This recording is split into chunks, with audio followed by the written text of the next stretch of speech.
Kasus pelarangan beribadah bagi kelompok agama minoritas terjadi lagi nih. Terbaru menimpa jemaah Gereja Pantekosta di Indonesia atau GPDI Tegar Beriman Cibinong, Jawa Barat pada 15 Desember 2024. Mereka dilarang menggunakan salah satu rumah jemaah di perumahan Cipta Graha Permai Cibinong sebagai rumah doa. Di depan perumahan itu terpasang dua spanduk yang provokatif dan intimidatif. Bunyinya, diberitahukan kepada masyarakat Kabupaten Bogor, Kota Bogor, Depok, dan sekitarnya bahwa tidak ada gereja Pantekosta di perumahan Cipta Graha Permai Cibinong. Spanduk kedua bunyinya, mari kita saling jaga kerukunan dengan saling menghormati sesama warga Cipta Graha Permai, bukan rubah rumah jadi gereja tanpa izin. Gembala GPDI Tegar Beriman Pendeta Niki Wakara menyayangkan aksi pemaksangan spanduk ini. Menurut Pendeta Niki, aksi ini adalah aksi lanjutan setelah para warga menutup portal akses ke rumah doa pada 8 Desember lalu. Ini kemudian membuat takut para jemaah takut untuk datang lagi ke rumah doa itu. Di internal jemaah rumah doa GPDI Tegar Beriman ini sebenarnya udah dapat surat keputusan tugas gembala atau pendeta dari Asosiasi GPDI pada tahun 2008. Rumah doa itu pun sudah diperkuat dengan surat keterangan tanda lapor dari Kementerian Agama Kabupaten Bogor. Pemberitahuan rumah doa juga sudah disampaikan ke pihak RT, kelurahan, dan kecamatan sejak awal berdirinya.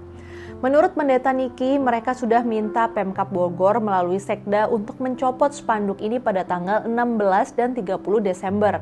Tapi hasilnya nihil. Pemkab belum bergerak mencopot spanduk itu. Aksi pelarangan beribadah ini jelas menambah panjang daftar kasus pelanggaran hak kebebasan ibadah di Indonesia.